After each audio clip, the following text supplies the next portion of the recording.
오늘 수요 찬양 예배 말씀 요한계시록 5장 1절에서 마지막 18절까지 말씀 세세토록 돌릴지어다 라는 제목으로 말씀을 살피겠습니다.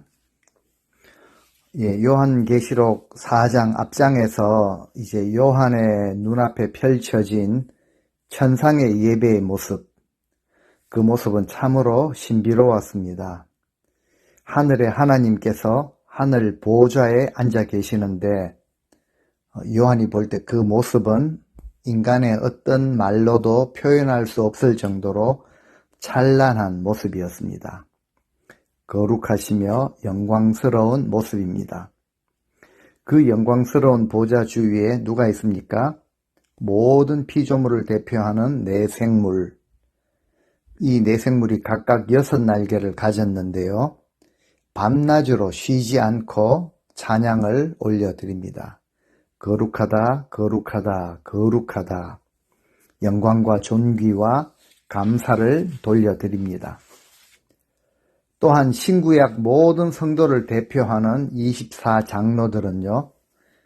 초대교회 당시에 로마 제국의 통치를 받는 속국의 왕들은 그 제국의 황제, 로마 제국 황제에게 가이사에게 복종한다라는 것을 보여주기 위해서 황제 앞에서는 자신의 왕관을 벗어놓았던 것처럼 24장로들은 자신의 관을 벗어서 하나님 앞에 예배를 드리는 그 모습을 보게 되죠.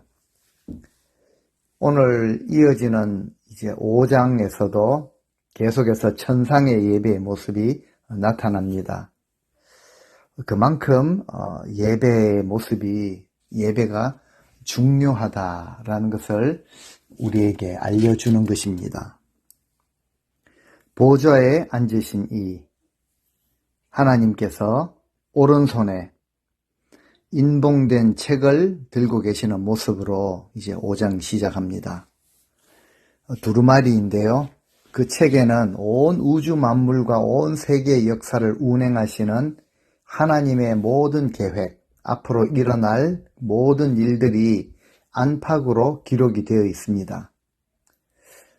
안팎으로 기록이 되어 있을 정도니 그 내용이 아주 많고 또 깊고 풍부하다라는 것을 의미하죠.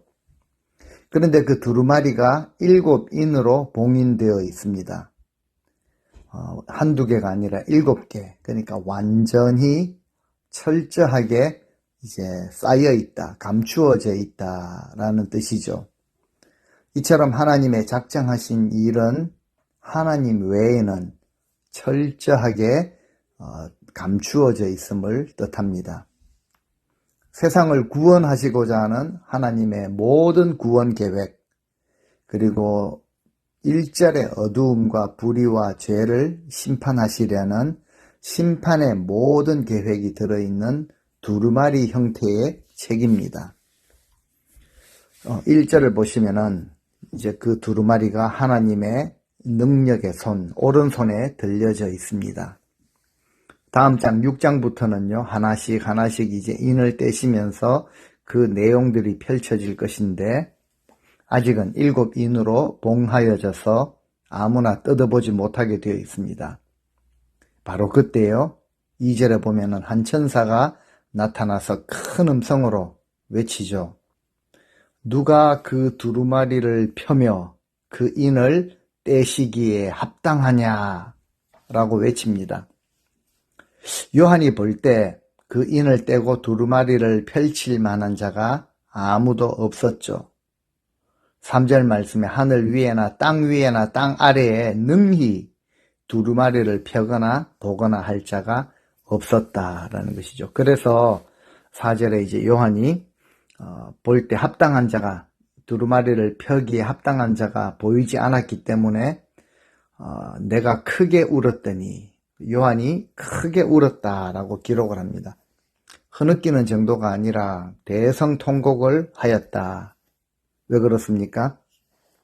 왜냐하면 하나님은 그 책에 기록된 대로 세상을 구원하시는데, 그리고 그 책에 기록된 대로 세상을 심판을 하시는데, 그 모든 기준이 기록된 그 책인데요. 이것을 능히 펼쳐서 보여줄 자가 보이지 않았기 때문입니다.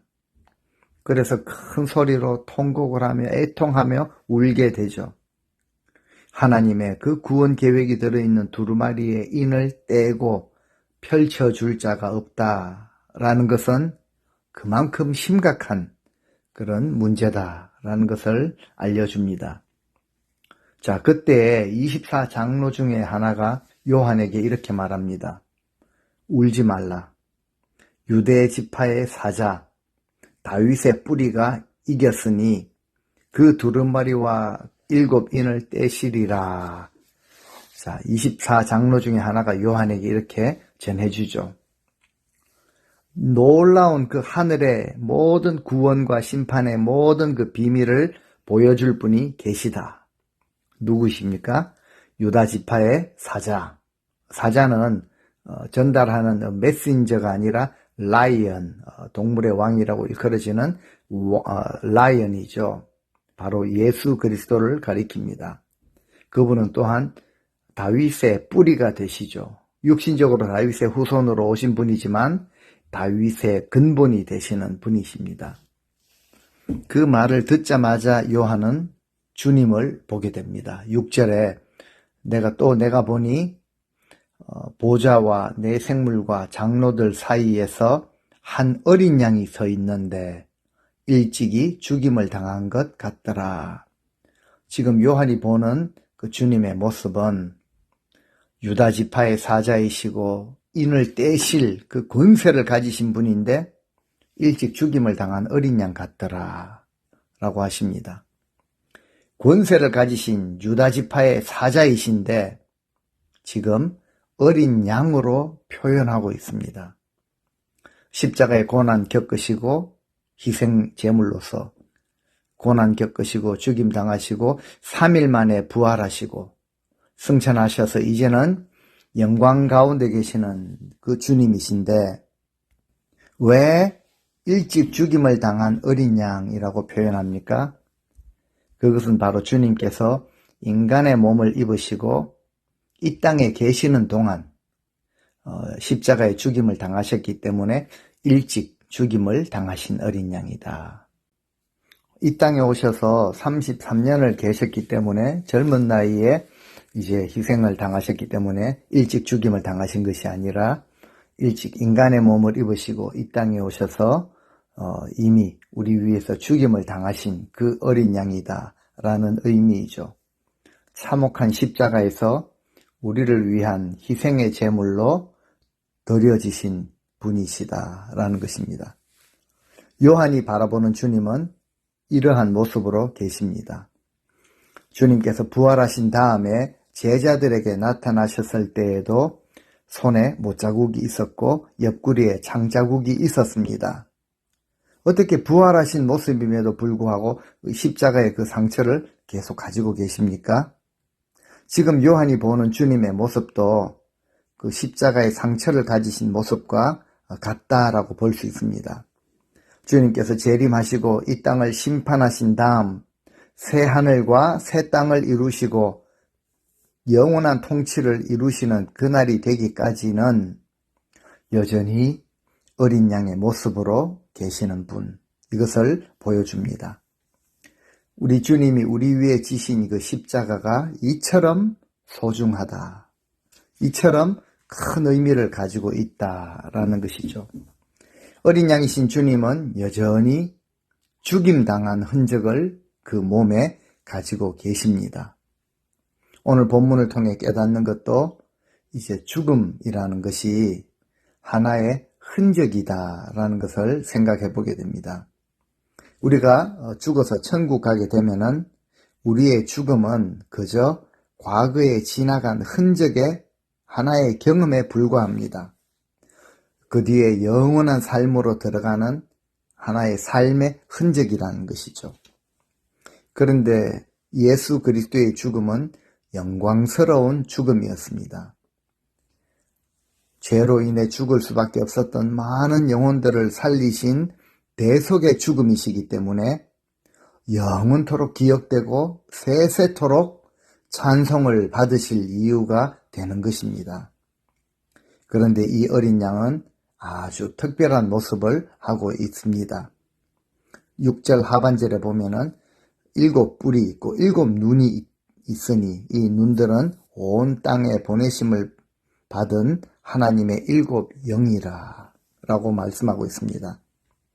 뿔이 7개가 있죠. 뿔은 권능을 상징합니다.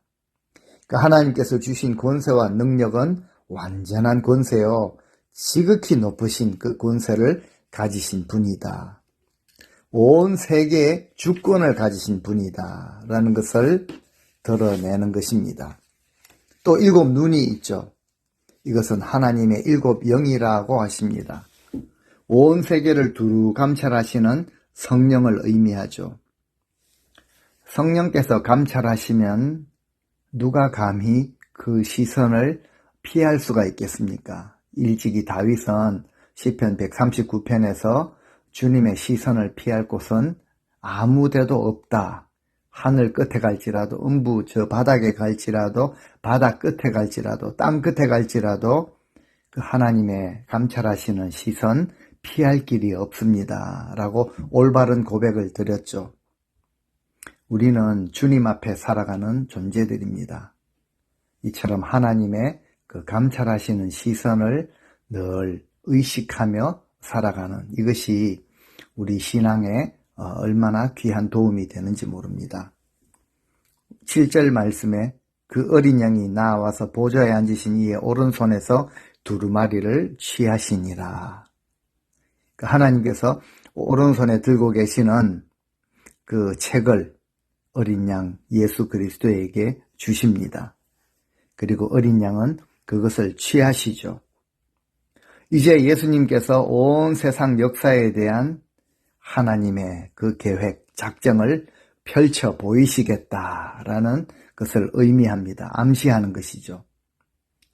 예수 그리스도 주님만이 세상을 구원할 자격을 가지고 계시다라는 것을 우리에게 보여주는 것입니다. 8절에 그 두루마리를 취하셔서 이제 네 생물과 24장로들이 그 어린 양 앞에 엎드리죠. 각각 검은고와 향이 가득한 금 대접을 가졌는데 그 향이 무엇이라고 합니까? 그 향은 성도들의 기도들이다 라고 말씀을 하십니다. 어린 양이 그 책을 하나님 손에서 받아서 취하실 때에 네 생물 24장로들이 어린 양 앞에 엎드립니다. 모든 경배를 받으시기에 합당한 분이시다 라는 것을 또 우리에게 알려주시죠. 경배와 함께 이들은 각각 검은고, 이제 우리나라 전통악기 검은고를 생각을 할 수가 있는데요. 이것과는 다른 것이죠. 우리 전통악기는 좀 구슬픈 이런 소리가 납니다. 하지만 여기서 성경에서 검은고라는 것은요, 정말 기쁨으로 찬양을 올려드릴 때 썼던 악기이죠. 정말 검은고와 또 향이 가득한 그 귀한 금 대접을 이제 어린 양에게 올려드리는데요. 향이 가득합니다. 여기서 향은 성도들의 기도들이죠. 향을 피우면 연기가 위로 올라가듯이 성도들의 그 기도가 하나님 보좌 앞에 올려집니다. 이것이 얼마나 위로가 되는 말씀입니까? 성도들이 이 땅을 살아가면서 고난 가운데 애통함으로 올려드린 그 기도가 하나도 땅에 떨어지지 아니하고 하나님이 다 받으십니다.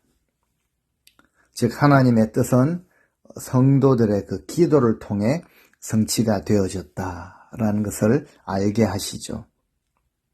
우리 성도님들이 새벽마다 드리는 기도, 또 시간마다 나라와 민족, 이웃을, 교회를 위해 드리는 그 기도를 하나님께서 모두 받으셨다. 얼마나 위로가 되는 말씀인지 모릅니다. 중보기도와 구국기도와 합심기도와 연합기도, 그 모든 기도들이 보니까 금대접에 다 담겨져서 하나님께 드려집니다. 그리고 그 눈물로 드린 기도와 애통함과 수고를 위로해 주십니다. 9절에 보니까 그들이 또한 새 노래를 부릅니다. 어떻게 말합니까?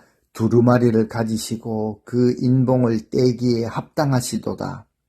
일찍이 죽임을 당하사 각 족속과 방언과 백성과 나라 가운데서 사람들을 피로 사서 하나님께 드리시고, 이제 다음 6장부터는 이제 인을 하나씩 떼실 때마다 재앙이 시작될 터인데요. 앞으로 주어지는 시작되는 재앙 가운데서도 지금까지 쌓여있는 그 기도가 하나님께 드려지고, 또 새 노래를 부르는 자들에게는 심판이 아니라 구원을 베푸시는 것이죠. 우리가 주님께 칭찬과 상급을 얻게 되는 것입니다. 그래서 구원받은 성도들은 새 노래를 부르게 됩니다. 여기서 새 노래는요, 가수들이 발표하는 신곡, 이것을 뜻하는 것이 아니라 구원받은 백성들이 진정으로 하나님 앞에 올려드리는 영적인 노래, 그 찬양을 뜻하는 것이죠. 노래하는 이유가 무엇입니까?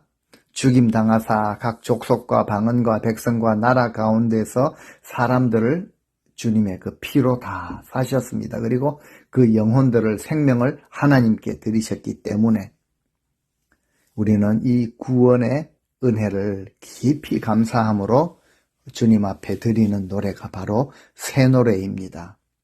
여기에는요, 목소리가 좋거나 실력이 있거나 이런 것이 상관이 없습니다. 예수 그리스도의 대속의 죽으심은 두고 우리 모든 성도들로 하여금, 심지어 모든 존재 피조물들까지도 찬송을 받으시기에 합당한 이유가 되는 것이죠. 어린 양 예수 그리스도, 우리 하나님 외에는 우리에게 찬양이나 경배의 대상은 없는 줄로 믿습니다. 10절, 그들로 우리 하나님 앞에서 나라와 제사장들을 삼으셨으니 그들이 땅에서 왕노릇 하리로다. 찬양하는 이유가 계속 나타나죠. 우리는 하나님 나라와 제사장으로 삼으시고 영원토록 왕노릇할 자들로 만들어 주셨습니다. 우리는 앞으로 그리스도와 함께 영원토록 왕노릇하게 되는 그런 존재들입니다. 어린 양 예수 그리스도께 찬양할 충분한 이유를 주셨습니다. 우리를 핏값으로 사셨고 하나님 나라와 제사장으로 삼으셨고 왕노릇할 수 있는 자들로 삼으셨기 때문에 모든 피조물들이 어린 양 앞에서 검은고를 켜며 모든 영광을 어린 양께 돌려드리며 새 노래로 찬양하는 것입니다. 요한이 이런 찬양의 소리를 듣게 되는 것이죠. 바로 모든 피조물들과 모든 구원받은 백성들이 찬양합니다. 11절, 내가 또 보고 들으매 보좌와 생물들과 장로들을 둘러선 많은 천사의 음성이 있으니 그 수가 만만이요 천천이라. 그들이 찬양하는 내용은요, 죽임당하신 어린 양께 경배를 드리는 것이죠. 찬양하는 대상을 보니까, 찬양하는 자들을 보니까 여기에는 죄가 없는 천사들, 천상의 존재들까지 조인을 해서 찬양을 올려드립니다. 천상의 코러스이죠. 천국 합창대입니다. 12절, 큰 음성으로 이르되 죽임을 당하신 어린 양은 능력과 부와 지혜와 힘과 존귀와 영광과 찬송을 받으시기에 합당하도다 하더라. 세상의 통치자들, 권세자들, 이 황제들은요, 자신의 그 권세와 위엄을 자랑합니다. 그리고 그것을 통해 사람들에게 칭송을 받고 경배를 받았죠.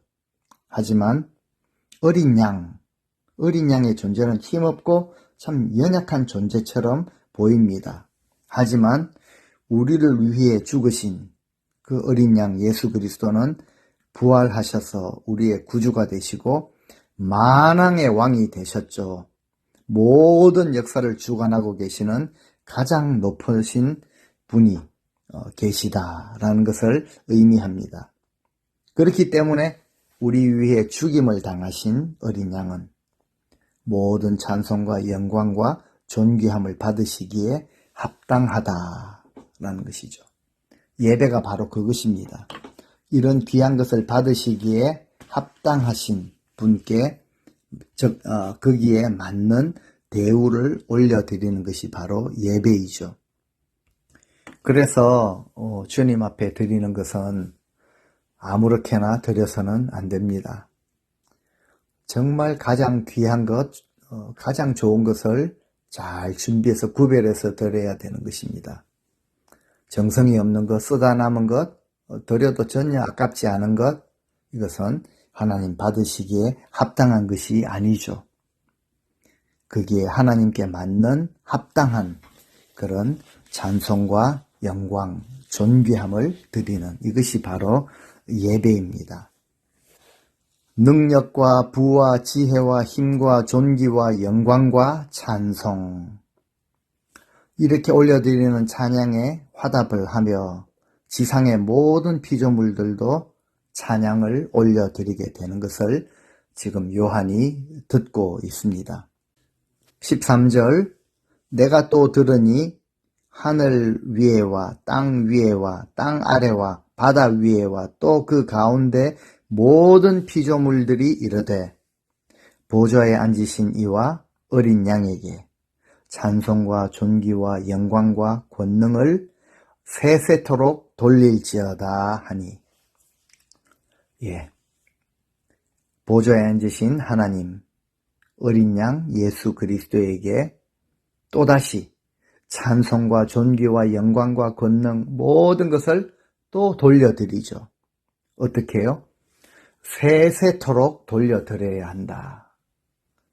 정말 천상의 예배의 모습, 밤낮 쉬지 않고 찬양 드리는 것이 맞습니다.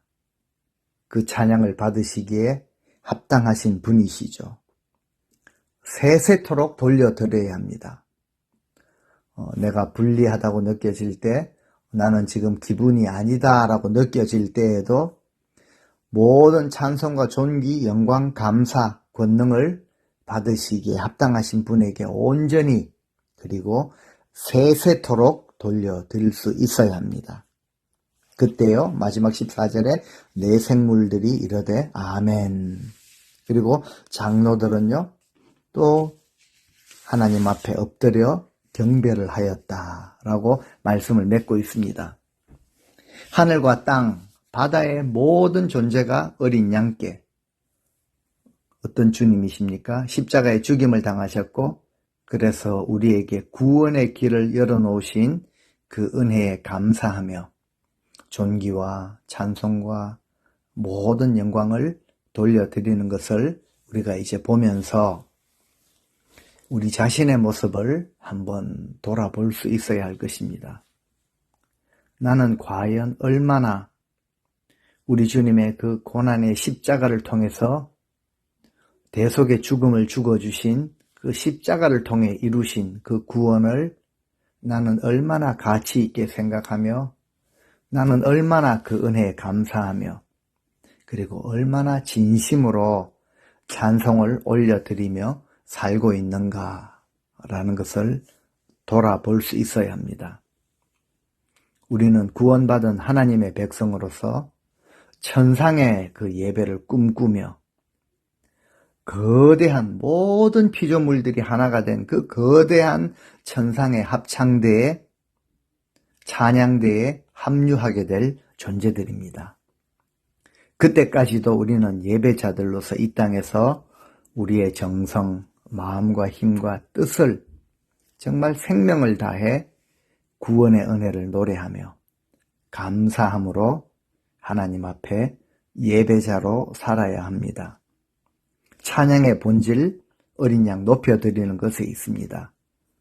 깊은 감사를 진정으로 드리는 것이죠. 어떤 분들은 혹 이런 가벼운 자세를 가지고 있을지 모르겠습니다. 구원의 은혜에 대해서 이야기하면은 그저 감사하죠. 저는 진짜 감사하는데요. 이렇게 말을 하실 수 있을지 모르겠습니다. 하지만 진정한 감사는요, 당연히 우리 삶의 헌신과 희생, 그리고 낮아짐과 내려놓음, 그리고 손해당하는, 그리고 수고하는 것으로 나타나야 하는 것입니다. 우리의 삶을 거룩한 산제물로 드리는 이런 희생이나 헌신 없는 그런 예배, 그런 찬송, 그런 것이라면은 그저 마당만 밟을 뿐이고 립 서비스에 지나지 않을 뿐일 것입니다. 하박국 선지자의 고백처럼 다른 것 좀 부족해도, 다른 것 전혀 없다고 할지라도 우리에게 구원을 베풀어 주신 그 은혜에 감사하며 찬송과 존귀와 영광을 받기에 합당하신 분께 온전히 돌려드리는 삶, 이것이 바로 우리를 향한 하나님의 거룩한 뜻입니다. 이런 예배자의 삶에는 원망이나 불평이나 험담이나 불의한 모습이 하나도 없습니다. 모든 피조물들이 거룩하시며 영광 가운데 계시는 하나님, 그리고 어린 양이신 예수 그리스도 앞에, 그 앞에서 우리가 취할 태도는요, 자신을 낮추고 겸손히 하나님 앞에 엎드리는 것입니다. 우리가 이 땅에 살아 숨을 쉬는 동안, 우리의 호흡이 달려있는 동안 우리 하나님의 모든 말씀에 우리의 삶으로 아멘으로 화답하는 이런 삶의 자세, 그리고 찬송과 감사, 영광과 존귀, 부와 능력, 지혜, 모든 것을 세세토록 우리 주님께만 돌려드리는 예배자의 삶 살아가시는 모든 성도님들 되실 수 있기를 주님의 이름으로 간절히 축원드립니다. 아멘.